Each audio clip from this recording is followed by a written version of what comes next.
Graça e paz de Jesus seja com a igreja. Quantos estão felizes, diga amém. Amém. Foi nos incumbido trazer a mensagem do nosso pastor aqui. Deus abençoe a confiança ao pastor. Pastor, Deus abençoe a liderança. Queridos, como eu sempre digo, o pastor Ricardo é um contador de história. E a insistência em ser contador de história até Jesus voltar. Então,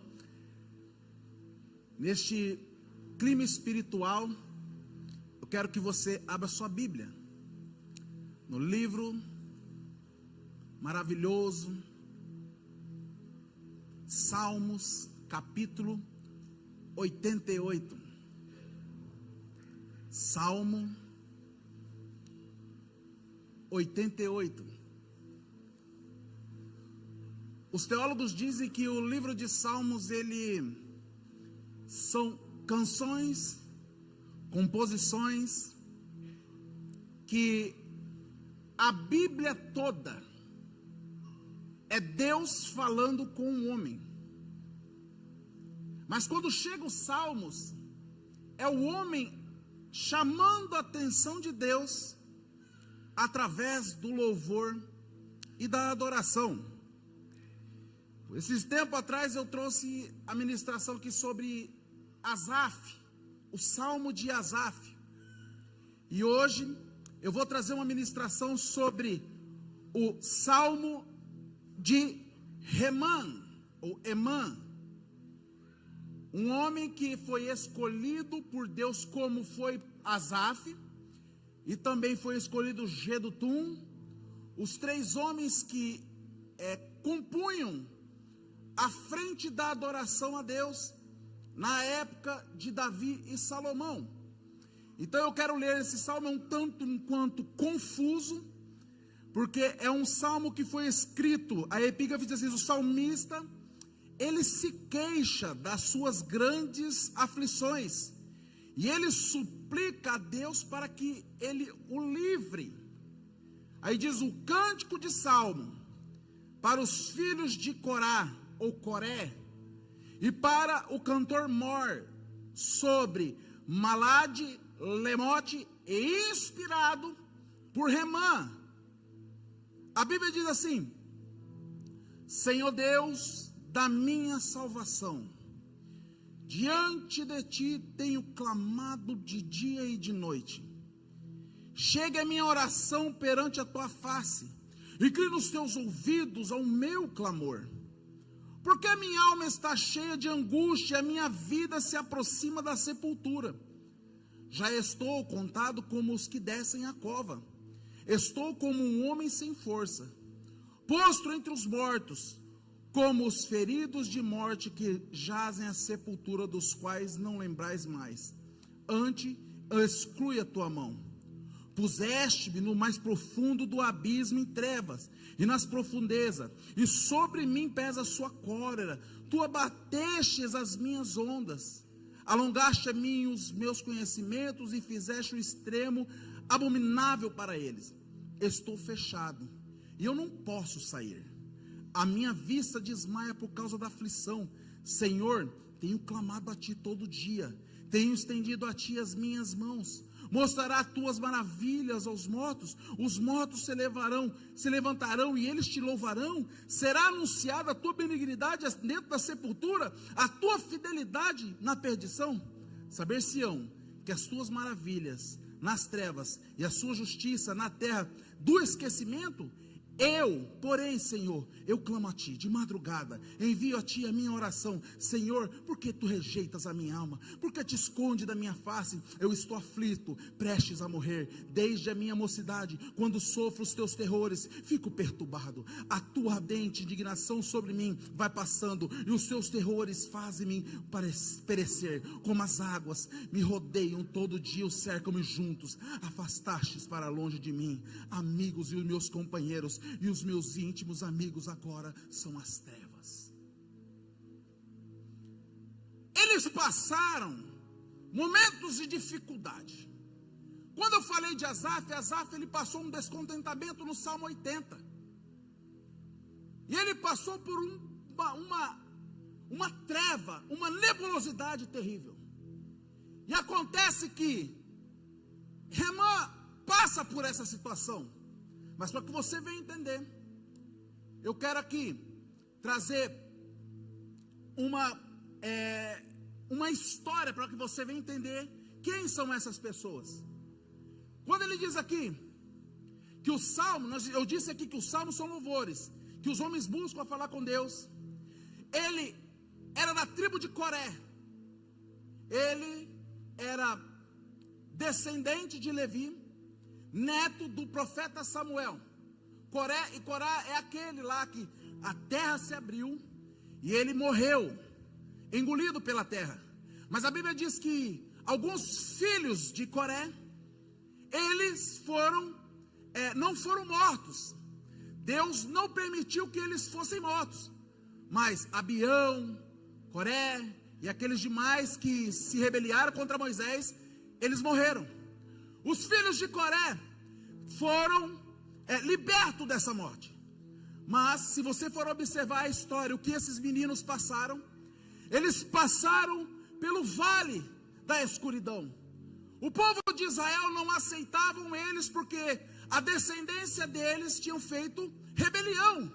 E eles eram da tribo de Levi, mas eles fugiram para o deserto. E lá no deserto, eles adoravam a Deus constantemente. Eles glorificavam a Deus constantemente. Em meio à luta, em meio à aflição, a tribo de Coré, ela foi crescendo, ela foi permanecendo, e chegou um tempo que eles se restituíram novamente dentro da nação de Israel. Ou seja, o que o teu pai fez de errado, não cabe a você pagar. O que os seus pais fizeram de errado, não cabe a você pagar. Você foi lavado pelo sangue de Jesus. A sua vida pertence a Jesus.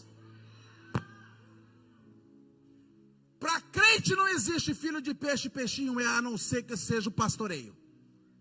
Porque eu digo que o meu filho vai ser pastor. Mas para as coisas ruins, não cabe a você pagar pelos que os seus pais, os seus avós fizeram. Em nome de Jesus, toda maldição que foi para trás, lá dos seus antepassados, hoje cai por terra, em nome de Jesus, se você entender isso. A tribo de Coré é novamente instalada na nação de Israel, passa-se o tempo, e Deus preserva estes filhos de Coré, e eles se tornam ministros de louvor, dentro da casa do Senhor. Quem foi Remã? Remã foi um neto de Samuel, que era descendente de Levi. Ele foi escolhido por Davi para ministrar louvores e adoração no percurso da Arca da Aliança. A Arca da Aliança ficou por um período de 20 anos na casa de um israelita. Passou-se um período e Davi sentiu no coração dele de buscar a Arca da Aliança. A Bíblia nos fala que eles foram até essa casa, pegaram a Arca da Aliança, e ele quis colocar a Arca da Aliança em cima de bois, e eu já contei essa história aqui uma outra vez. E a Arca da Aliança foi para a casa de Obed-Edom. A Arca da Aliança foi para a casa de Obed-Edom, ficou lá durante 3 meses, e ele foi abundantemente abençoado. E Davi estava muito triste, e Davi esperava uma notícia de morte. Por que que na casa de Obed-Edom, Deus abençoou ele? Preste atenção aqui em mim. A Bíblia fala que Davi se entristeceu muito, porque o seu sobrinho, ele morreu, porque tocou na arca e foi fulminado. E ele diz assim: vamos deixar na casa de Obed-Edom, porque ele não é israelita, ele é meio israelita. Se for para morrer, que morra um meio israelita, mas não morra o nosso povo. E ele colocou dentro da casa de Obed-Edom.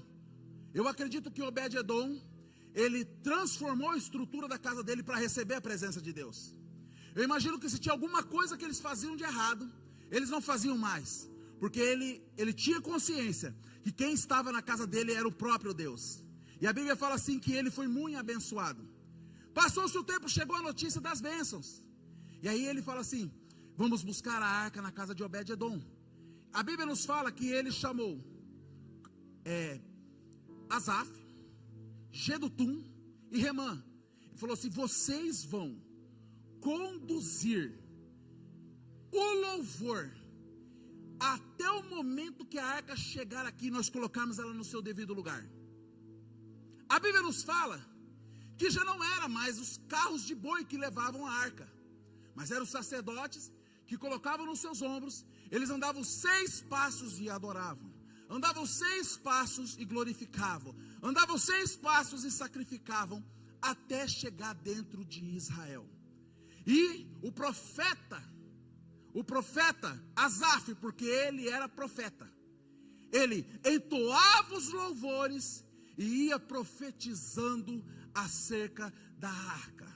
Asaf, ele ia tangendo, trazendo a presença de Deus, a presença do rei Davi. O rei Davi, ele vendo aquele movimento, ele arranca a sua roupa e ele começa a dançar e a glorificar a Deus, até o momento que chega lá em Israel para ser colocada a arca. Tem uma mulher lá em cima chamada Mical. Ela está participando da festa, ela está no movimento da festa, ela está sabendo quem é que é o dono da festa, mas ela só está observando o momento certo de soltar a crítica. Ou seja, muitas pessoas vêm para dentro da igreja, de vez de aproveitar a presença de Deus neste lugar, está como Mical, observando o momento de criticar, em nome de Jesus Cristo. Mas nós não somos assim, nós adoramos a Deus.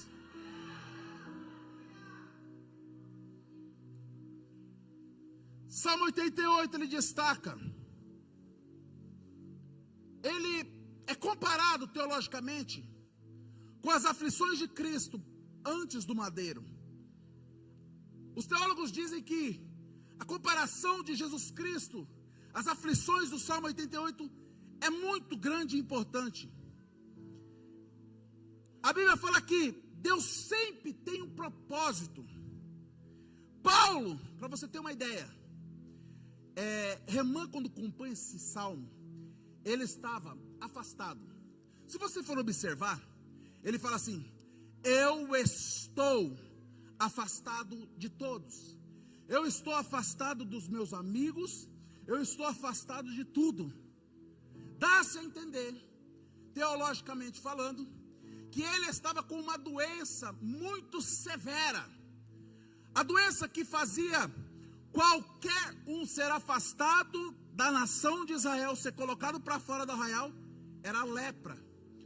Provavelmente ele estava em estado de lepra, ele estava doente, não podia mais fazer aquilo que ele mais amava, que era estar entoando louvores a Deus.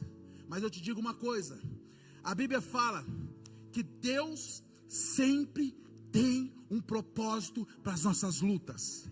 Deus sempre tem um propósito para o teu afastamento. Às vezes você está sendo colocado para fora, você está achando que é pessoas que estão te colocando para fora, mas é Deus te conduzindo para uma experiência com Ele. Paulo, para você ter uma ideia, sozinho com Deus, ele fala assim: pá, Deus, tem um cidadão aí, vamos falar como na Bíblia fala, tem um espinho na minha carne, e me fustiga, e me perturba, Deus. Aí Deus fala assim para ele: Paulo, meu poder, meu filho, se aperfeiçoa na sua fraqueza. E Paulo entende, e ele diz assim: quando eu penso que eu estou fraco, aí que eu estou forte. A Bíblia diz assim que, Paulo diz: me alegro nas provações, porque quando eu estou fraco, eu estou forte. Hoje, Deus quer que você entenda como Remã era um adorador fiel. E agora eu quero dar um título para essa mensagem: Remã, um adorador fiel em meio às tribulações. Remã, um adorador fiel em meio às tribulações. Vamos aprender algumas lições com ele. Primeira lição: não importa a situação que você está, Não importa a condição que você se encontra.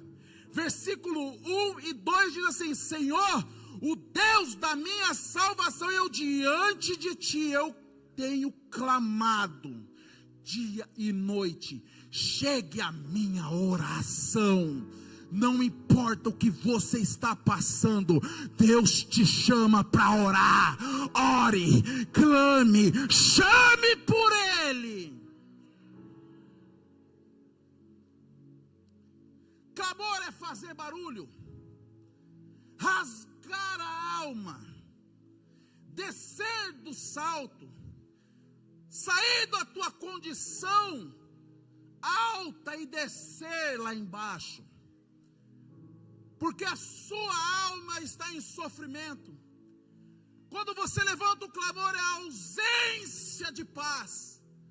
Quando nós estamos, é diferente você orar e clamar. Eu sempre digo que quando alguém querido sofre um acidente, você não vai sair gritando: socorro, por favor, socorro, socorro. Como é que você faz? Desespera, clama, grita: socorro, alguém me acuda, pelo amor de Deus, me ajuda. Remã estava nessa situação. Eu imagino que ele olha para a sua lepra, para a sua condição, e ele fala assim: Deus, pelo amor de ti, me socorre, a minha alma está sofrendo, eu preciso de urgentemente da tua presença, vira para mim. Ou você acha que o cego de Jericó, ele falou: Jesus, por favor, me cura, preciso de um milagre. O que ele faz? Filho de Davi, filho de Davi, filho de Davi, tem misericórdia de mim. E Jesus vira e o cura. Não importa o que você está passando, clame ao Senhor, chame a atenção de Deus. A oração é o gatilho que dispara para a atuação do poder de Deus na sua vida. A oração é o gatilho que vai disparar as bênçãos de Deus na sua vida. A oração traz milagre, a oração traz paz, a oração traz glória de Deus, a oração traz unção, a oração te livra do dia mau, a oração te apresenta Jesus, a oração te apresenta o Espírito Santo. A oração é tudo. Ferido, mas ele não estava morto. Ele diz assim: ferido, mas não estou morto. No versículo 4 e 5, ele diz assim: eu já estou contado como os que estão à cova, como um homem sem força, posto entre os mortos, como os feridos de morte, que já estão na sepultura, no quais não me lembra mais. Ele falou assim: eu estou ferido, eu estou doente, eu estou fora do arraial, eu estou sozinho, ninguém me enxerga, eu estou andando na multidão somente eu. Ninguém está me olhando, ninguém olha a minha dor, ninguém olha a minha família, ninguém olha nada. Mas eu não estou morto.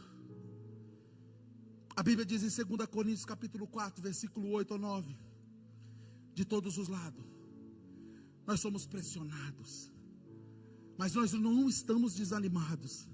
Nós ficamos perplexos, mas nós não estamos desamparados. Nós somos perseguidos sim, mas nós não somos abandonados. Abatidos, às vezes sim, mas nós não somos destruídos. Você pode estar ferido, rastejando, mas não está morto, não. A Bíblia diz assim, que você pode estar cortado no talo, na pontinha, mas ao cheiro das águas, o cheiro dela entrará em ti, fluirão,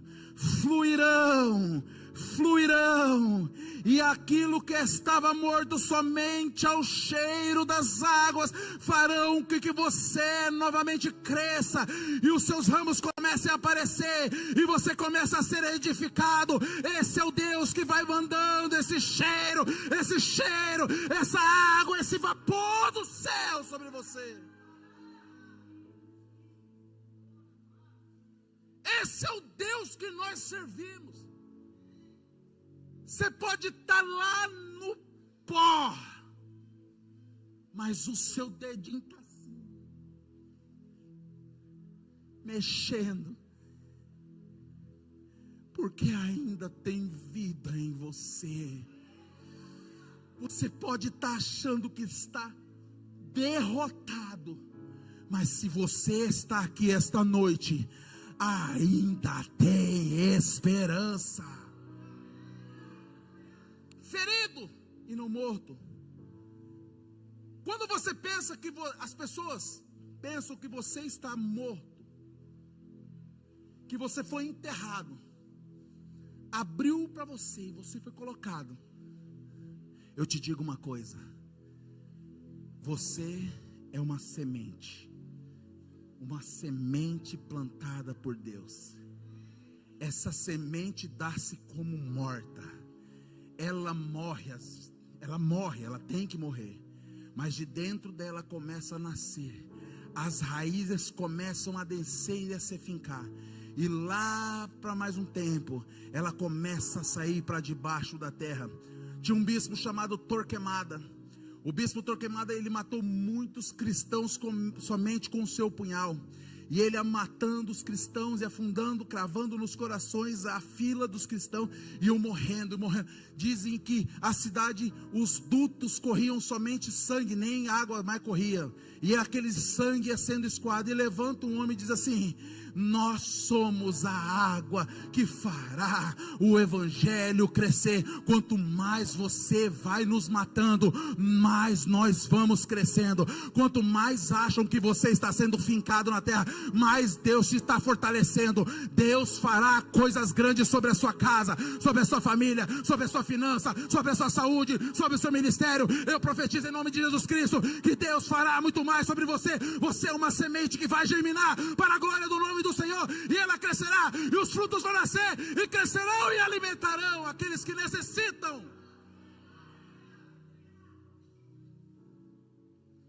Um dia um homem chamado Sansão,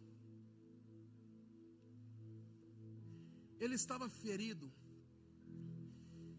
e todo mundo rindo dele, tirando sarro dele, porque ele era um homem muito forte, e agora ele estava nas mãos dos seus inimigos, ferido, quase abatido, mas não estava morto. E de repente ele levanta uma oração e diz assim: Deus, novamente, faça vir sobre mim a força que tu me destes. E os inimigos dele celebravam a derrota de Sansão. E a Bíblia diz que o Espírito Santo de Deus se apossa da vida dele, e toma ele, e ele derruba todos os alicerces. E ele matou mais na sua morte como na sua vida.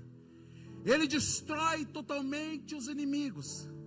Ele era um homem que estava ferido, mas não estava morto. Eu digo uma coisa para você: se tem uma coisa que Deus ama, é quando o ferido reconhece que precisa de Deus, quando você começar a entender que você estando ferido nas suas batalhas diárias, quando vocês entenderem que Jesus um dia disse: sem mim, nada vocês podem fazer. Quando vocês começarem a entender, e eu entender, que sem Jesus, nós nem acordamos para respirar. Quando nós começarmos a entender que nós adoramos a Jesus no momento que nós levantamos, e no momento que vamos dormir, e quando estamos dormindo, nosso corpo está adorando a Deus.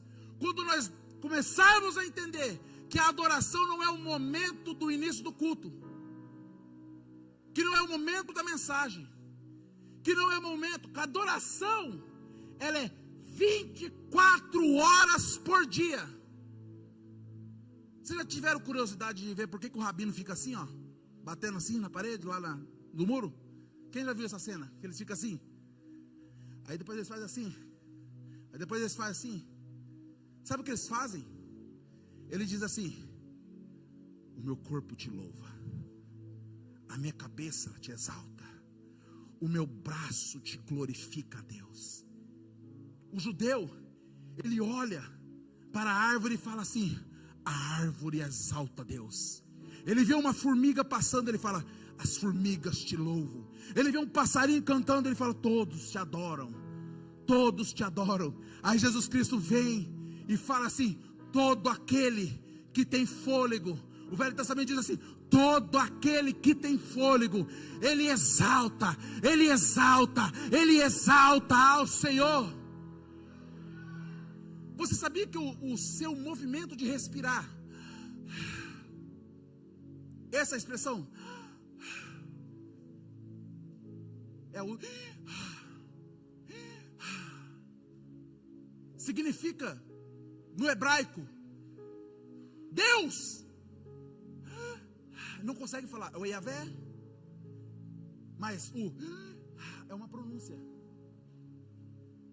Até o ímpio, meu irmão, na hora que está morrendo, ele fica chamando Deus. Essa expressão é Deus. Deus, ele está sendo clamado até no nosso respirar. Aí, terceiro tópico, ele sofre, mas ele não perde o foco. Remã não culpa ninguém que veio, ele está nessa situação.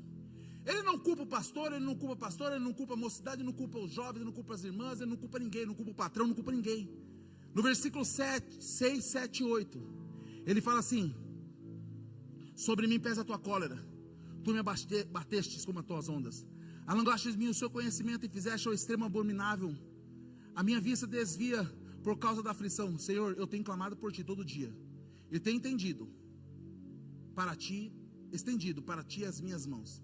Ele não culpa ninguém, ele não fica com choradeira, porque fulano de tal não fez isso. Ele não acha culpado, ele entende que é um assunto entre ele e Deus, Deus e ele. Sabe por quê? Porque Deus está no controle de todas essas situações que você está passando. A Bíblia fala assim que quando Jó, ele passa por aquela aflição, que ele passa por aquele momento de dificuldade, os seus amigos vêm e começam a acusar: Jó, você está em pecado. Jó, confessa o seu pecado. Jó, confessa o que você está fazendo. Fala para nós, por que você está assim? Se você está passando por isso, você tem alguma coisa em débito com Deus. E aí, o mais novo, Eliú, ele se levanta e diz assim: ó, Jó, a minha palavra, eu quero te dizer é o seguinte: Deus sempre tem razão. Não acusou. Ele diz assim: porventura tu não sabes como que Deus opera os relâmpagos? Porventura tu não sabes como Deus, Ele posiciona as estrelas do céu e as movimenta de lá para cá como tu quer?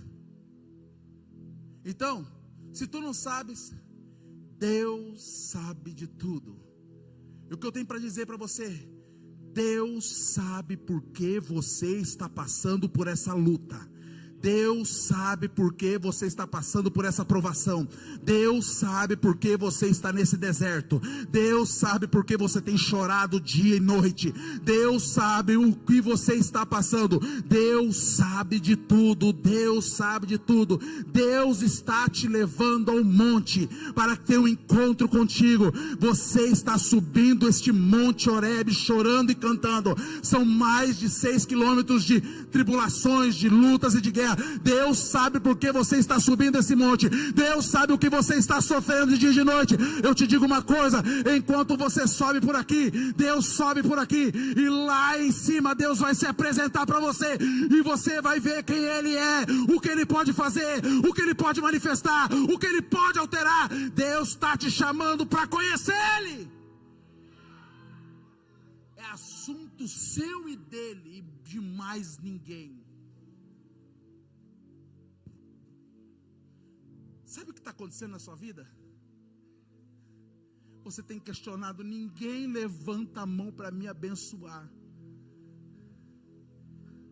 ninguém aparece para me dar uma palavra. Os questionamentos, eles estão vindo: por que é que eu estou passando por isso? Não é verdade, Fernanda? Quando você travou, um dia lá na célula eu falei para você: Jesus, por que eu estou passando por isso? Quem não sabe, a irmã Fernanda, ela travou de uma forma gravíssima, fazendo a obra na salinha das crianças. Ela respirava, não conseguia porque sentia dor. Aí ela vai no médico, o médico vai lá e fala assim: é grave. Aí vem o questionamento.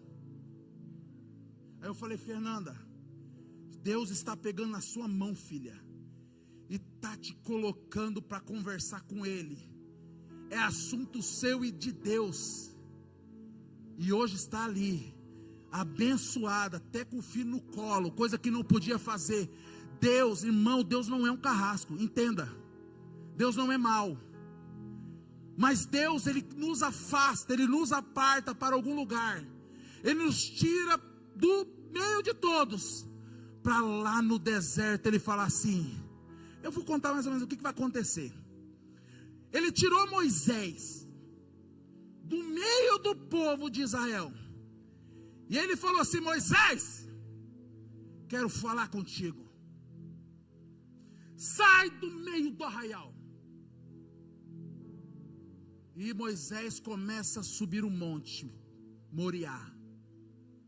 E vai, e sobe, e cansa, e vai, e sobe, e pedras caem, ele vai, ele sobe, e aí ele fica 40 dias lá em cima. A Bíblia fala que só os relâmpagos saíam,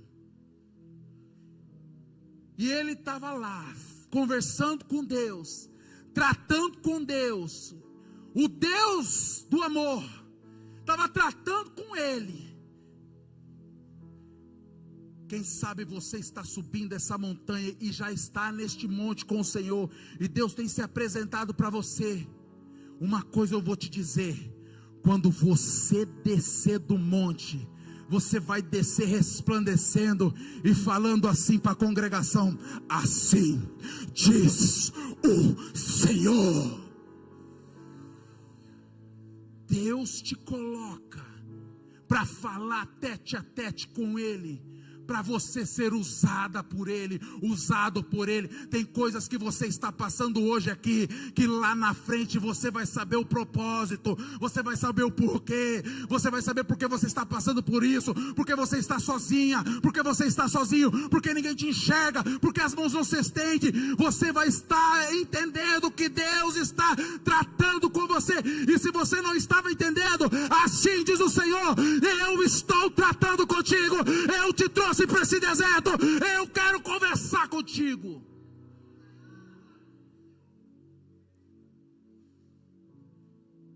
em mesmo ao sofrimento, ele está disposto a adorar a Deus.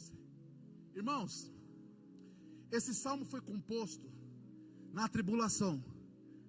Ele estava para fora do arraial, não podia conversar com ninguém, ele estava excluído.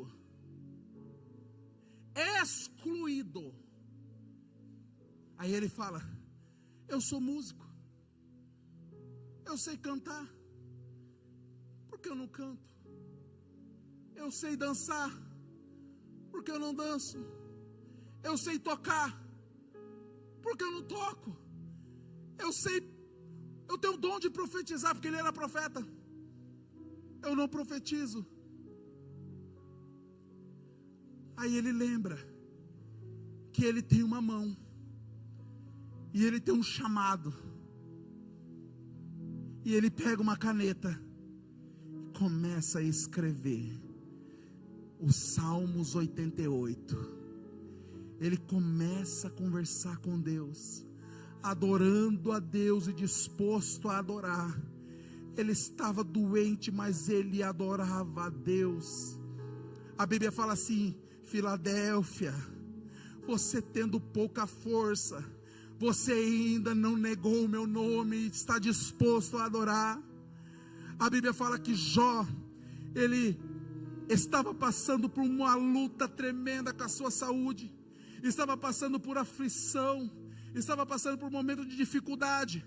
A Bíblia fala assim: então Jó se levantou, rasgou o seu manto, rapa a sua cabeça e se lança em terra e o adora. E ele diz: nu saí do ventre da minha mãe, nu tornarei para lá. Senhor me deu, Senhor tomou, bendito seja o nome do Senhor. Na sua luta, adore ao Senhor. Na sua prova, adore ao Senhor. Na sua falta, exalte ao Senhor. Na escassez, exalte ao Senhor. No momento de dificuldade, levante a sua mão e adore ao Senhor, porque Deus está te conduzindo a um novo nível. Aleluia. Remã diz a Deus: Deus, se eu morrer fisicamente, como que eu vou te adorar? Eles não tinham uma concepção do que nós temos hoje, que se morremos, adoraremos ao Senhor do céu de glória. Mas ele falou assim: se eu morrer, pode um morto adorar? Não deixa eu morrer, porque eu sinto necessidade de te adorar. Não deixa eu morrer, Deus. Querido, em meio à sua luta, continue adorando a este Deus. Sabe o que acontece? Misture a sua dor que você está passando, as suas provas, misture ela com adoração,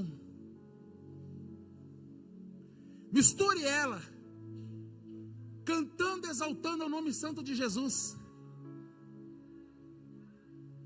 A minha mãe, nos seus últimos dias de vida, quando eu visitei ela no sábado, no hospital, a minha mãe foi diagnosticada com um câncer severo, e o médico já tinha acabado com todas as possibilidades dela viver. Eu cheguei no quarto, a minha mãe sentindo muita dor, e ela olha para mim e diz assim: meu filho, não deixe de adorar Jesus. Aí ela falou assim: eu acho que eu vou morrer. E eu falei: não, mas você não vai morrer, Jesus vai te curar. E ela falou assim: canta um hino comigo, meu filho. E ela, em meio à morte, ela começou: em fervente oração, veio o meu coração na presença de Deus exaltar. Aí quando ela fala: quando tudo perante o Senhor estiver, e todo o meu ser Ele controlar, só então hás de ver que o Senhor tem poder, quando tudo deixares no altar. E ela começou a falar ela em línguas estranhas. Ela falou assim: meu filho, se a mamãe não sair deste lugar, diga a Franci que eu a amo ela, porque ela te ama. E coloca os meus netos na presença de Jesus como eu coloquei você. Nunca deixe de servir e adorar Jesus, porque Jesus é lindo, Ele é maravilhoso, Ele é precioso, Ele é o amado da minha alma, e eu te ensinei a Ele a ser o amado da sua alma, e eu já cumpri o meu chamado. Hoje você é um pastor, meu filho, e pastoreie, e seja cheio. Quando foi na segunda-feira, o Senhor recolheu a minha mãe, e hoje eu entendo que em meio à dor ela adorou ao Senhor. E eu chorando em casa, triste, a minha esposa fala assim: meu bem, que presente Deus te deu, adora o Senhor pelo que Deus fez. Eu falei: não estou entendendo. Você foi o último pastor da sua mãe, você foi o último pastor dela, você foi o último que esteve com ela como pastor, abençoando a vida dela. Em meio a dor, você tem que entender que nós temos que adorar a Deus. Tem um outro pastor, amigo meu, pastor Hilton Solon. Pastor Hilton Solon, eu liguei para ele na quarta-feira, ele com câncer. Falei: ô meu pastor, como é que você está? Meu filho, eu estou adorando a Jesus aqui, mas eu quero te dizer uma coisa: lá no céu a gente se encontra, Jesus vai me levar, mas eu vou indo cantando e louvando ao nome santo de Jesus. Quando foi na sexta-feira, o Senhor o levou ele embora, e eu acredito que em breve nós teremos um belo encontro com aquele que está à presença dele. Nós iremos encontrar aqueles que se já foram, mas nós queremos ser arrebatados. Eu te digo uma coisa: não interessa o que vai passar, passe adorando, passe glorificando, passe exaltando este Deus. Os jovens na fornalha, eles entraram na fornalha,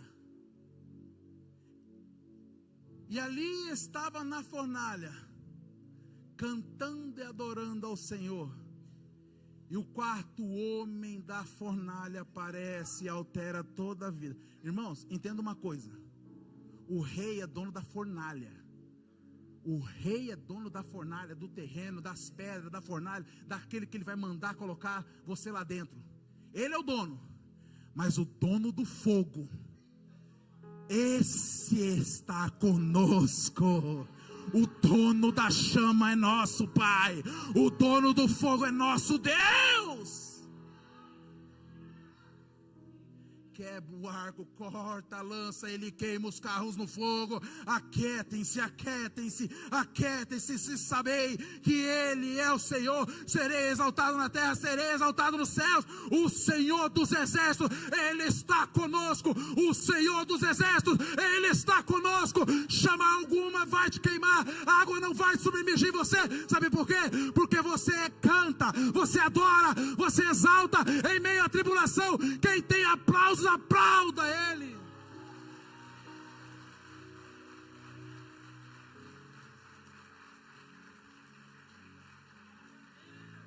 Aleluia.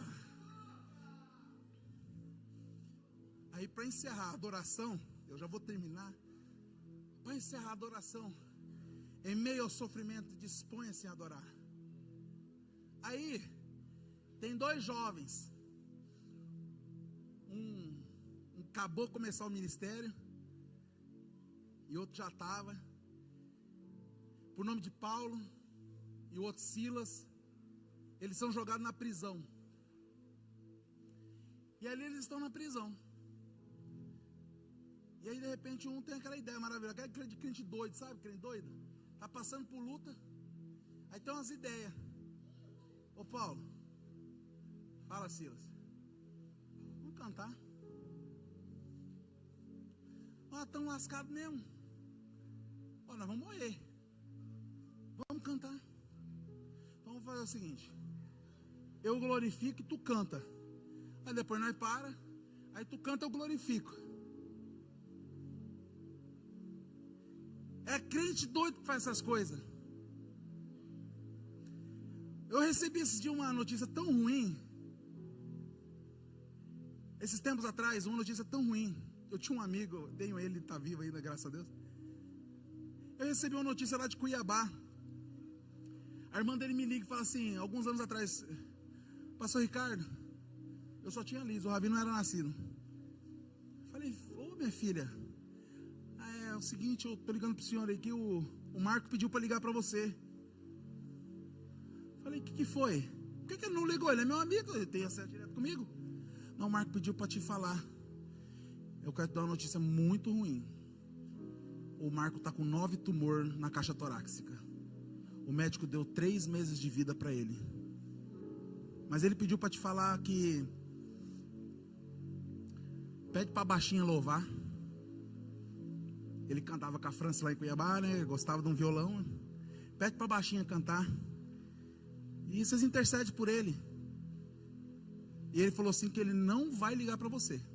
Esquece. Que ele só vai te ligar quando ele receber a vitória dele. A Francine começou a chorar desesperada. E eu desesperado comecei a chorar. Porque ele é um amigo muito íntimo meu. Aí a Francine falou assim: chega, né? Ah, choramos, né? Falou para a baixinha cantar, então vamos cantar. Nós ficamos cantando e orando às madrugadas durante 1 ano. O que era para ser 3 meses já estava com 1 ano. E o menino insistia em viver. E as irmãs, as igrejas orando. E ele insistia em viver. Aí um dia a irmã dele me ligou. Falou assim: o Marco teve um mal súbito hoje. Ele teve um ataque cardíaco. E o médico falou que de sábado ele não passa. Dia 24 de dezembro, mais ou menos. Ele não vai passar, não vai resistir, já estou avisando vocês. Eu falei: você chega no ouvido dele lá, no CTI, e fala que eu estou aguardando a ligação dele. E que a baixinha e o gordinho tá cantando e orando. Passou dia 24, 25, 26, janeiro, fevereiro, março, abril. Eu recebo uma ligação lá em casa. Pai do Senhor, gordinho. Falei: quem é? Não conhece mais minha voz, não? É o Marquinho.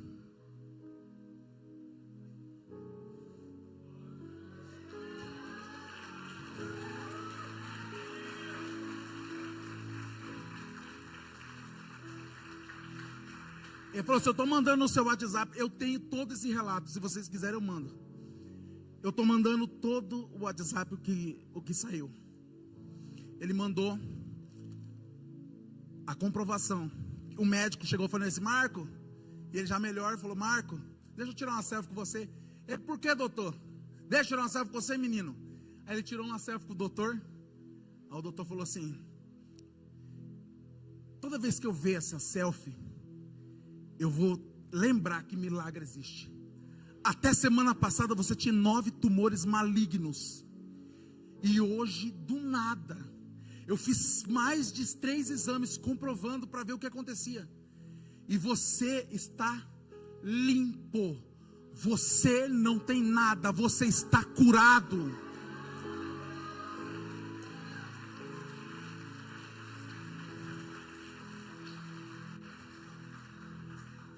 E ele me mandou esse documento. Aí eu falei para a França assim: pode parar de cantar por ele. Agora vamos adorar o nosso Deus até Jesus voltar. Porque Ele merece. Em meio à dor nós adoramos a Deus. Em meio à tribulação nós adoramos a Deus. Deus sabe o que você está passando. Deus sabe a luta que você está passando. Mas você não tem cessado de adorar. Você não tem cessado de vir aos cultos. Você não tem cessado de glorificar. Você é um adorador por excelência. E Deus te diz assim: eu recebo, eu recebo, eu recebo.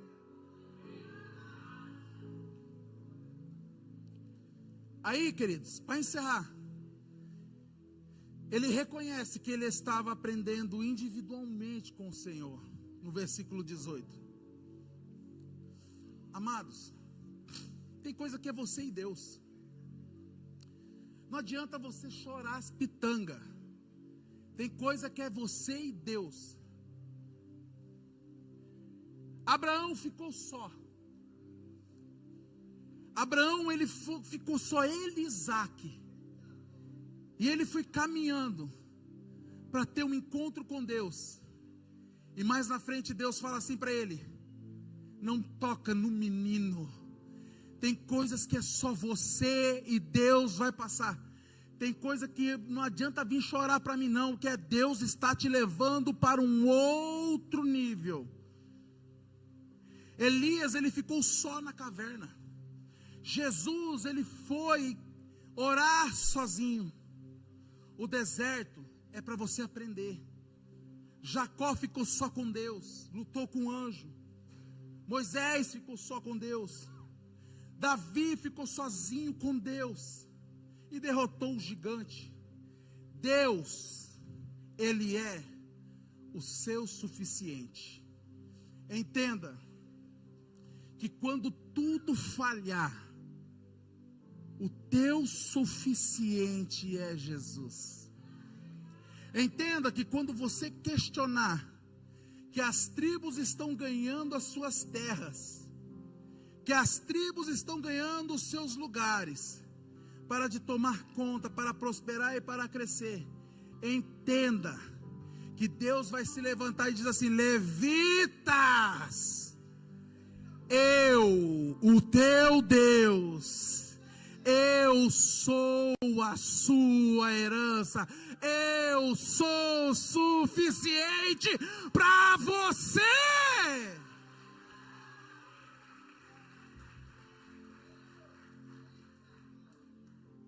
Fulano está crescendo, fulano tem terra, fulano tem casa, fulano tem Beltrano, fulano tem isso, fulano tem aquilo. Por que acontece isso com fulano, quando não acontece comigo? Os questionamentos vêm. Ei, irmãos, a nossa herança é Jesus. A graça tocou a gente, chamou nós, abraçou-nos, a graça nos envolveu. E aí, queridos, ele termina de fazer todo este salmo. Ele termina de escrever todo esse salmo.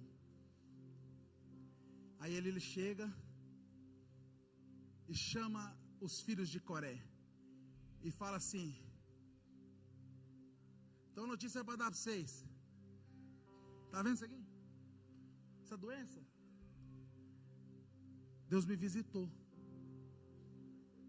E só podia dar alguma coisa para o templo quem era limpo. Eu acredito que os sacerdotes, os levitas, fizeram uma averiguação. E naquela averiguação eles entenderam que havia tido um milagre. E naquela averiguação eles entenderam que não tinha mais doença. E naquela averiguação ele entendeu que Remã passou por essa prova. E naquela averiguação eles entenderam que aquele homem que estava doente já não está mais. Aí a Bíblia nos fala que ele chega e fala assim: meus irmãos da tribo de Coré, eu estive mal. Eu hoje estou vivo, mas já estive mal. Poderia ter dito assim: já fui fonte seca. Ele pode ter dito assim: as minhas terras não cresciam flores. Eu passei pelo vale da sombra da morte.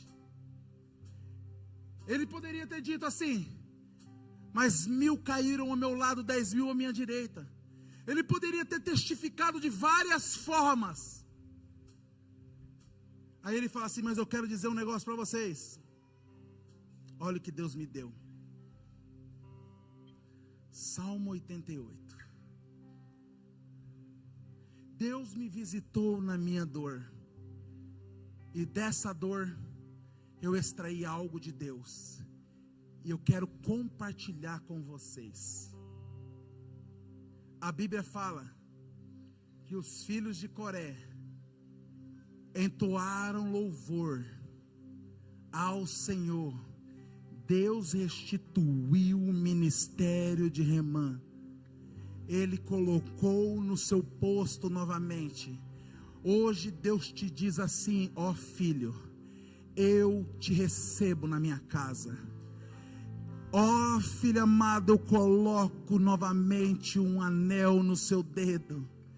Ó filho amado, eu coloco as alpargatas, sandália nos teus pés. Ó filho amado, você caminhou por este deserto só. Você saiu das nossas terras, você sofreu, você viu coisas que você achou que não ia aguentar, mas hoje você está aqui. Ó filho amado, venha para a casa do teu pai, porque já tem um novilho cevado para nós, e nós vamos celebrar junto o seu retorno. E o pai te abraça e te diz assim: este deserto que você está passando, eu estive com você, eu estava olhando você. O meu silêncio não é para a tua morte, mas era para você entender que eu estou olhando para ti. Ainda que eu esteja em silêncio, eu estou olhando para você.